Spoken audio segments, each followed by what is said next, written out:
I also conducted soil sampling because I thought, you know, if this is real and they are spraying this, it's going to get to the ground. So I conducted air sampling, I conducted soil sampling, and I was getting high levels of these contaminants. When I started asking the question again under a new commander, I never in my life thought I would have somebody look me in the face and tell me, I am questioning you. Is there something wrong with you? You've been looking really depressed lately. You know I can put you under a mental evaluation for up to 120 days. Who would take care of your daughter? Because I was divorced at the time. As soon as I heard that, I knew. It validated everything I ever thought. And I thought, I've spent 9 years of my life trying to protect human health, and here we are violating law after law after law. Just sitting here, instead of protecting the people, we are poisoning the people. And I've never got up so much courage from that fear of being thrown in a cage, because when you're in the military, folks, you're a number. You are a number, and every aspect of your life is controlled.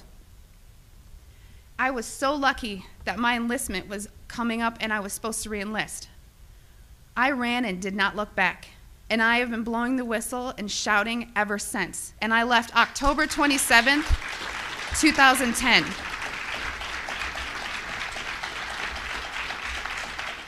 And you ask yourself, if this is true and we are spraying the people, where are the pilots? Where are the people? I don't know if you pay attention, but look at Snowden. Look at Manning. People don't come forward because these supposed Whistleblower Act protections that you have are not enforced, they're not supported, and they really don't exist. Well, what I want you to take from this is to understand that I am being completely honest with you, and that geoengineering is occurring, it's been occurring, it is not new, and your tax dollars are funding this. I 100% know that the U.S. Air Force was involved, and it kind of, I think back to all these things that I never had noticed. If you don't know what to look for, you can't look for something. And once I realized a process they were trying to hide, people have come out of the woodworks, from EPA compliance officers to ex-people that I worked with in my career field, who I cannot state for obvious reasons. I've had pilots come forward. I've had people come forward that actually load the canisters on the planes. These people don't come forward because they are afraid that they're going to end up like Snowden. And I continue to speak to let people know I've been screaming about this for 3 years and I'm still here. And why are you so afraid? Because many of these people are on active duty. And if you are willing to die for your country, supporting, the Constitution and defending us from enemies foreign and domestic, you are willing to die for your country, but now you're scared. You are scared and cowardly to talk about this.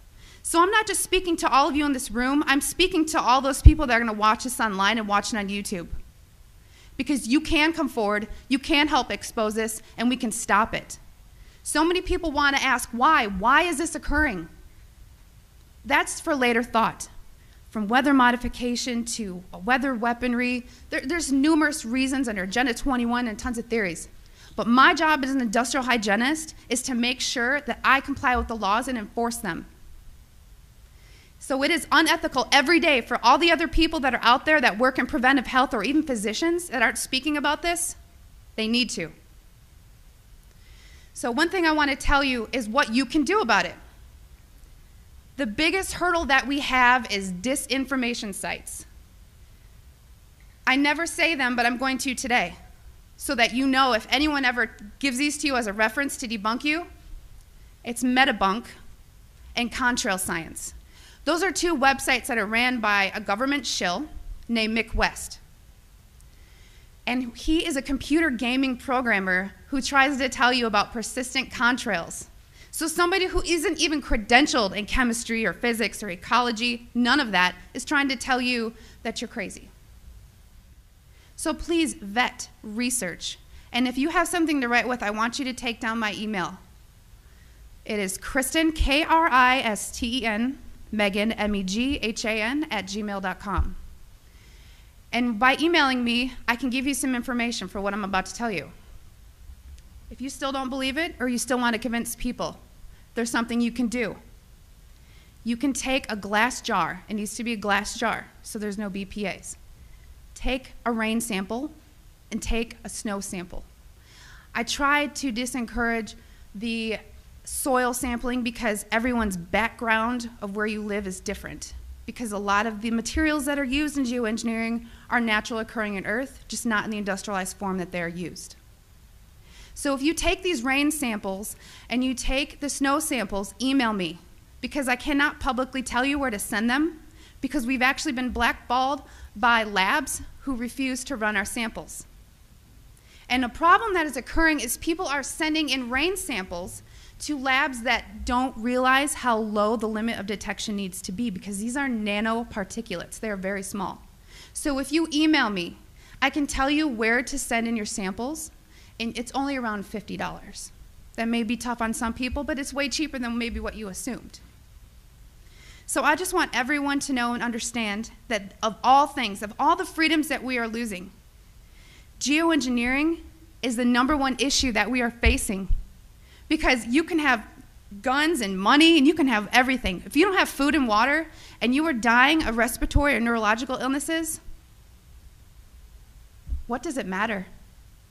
So you've heard about vaccines, and you'll hear, about smart meters, and you'll hear about other issues like fracking. These are all systemic effects. We are getting overexposed to toxins. People will tell you fluoride's in the water, but it's not a lot. It is a lot, because you're getting it everywhere in your food, water that you drink. Everything is washed with that water. And you're getting your vaccines. All this, it's a coupled systemic effect, and our bodies cannot metabolize these toxins.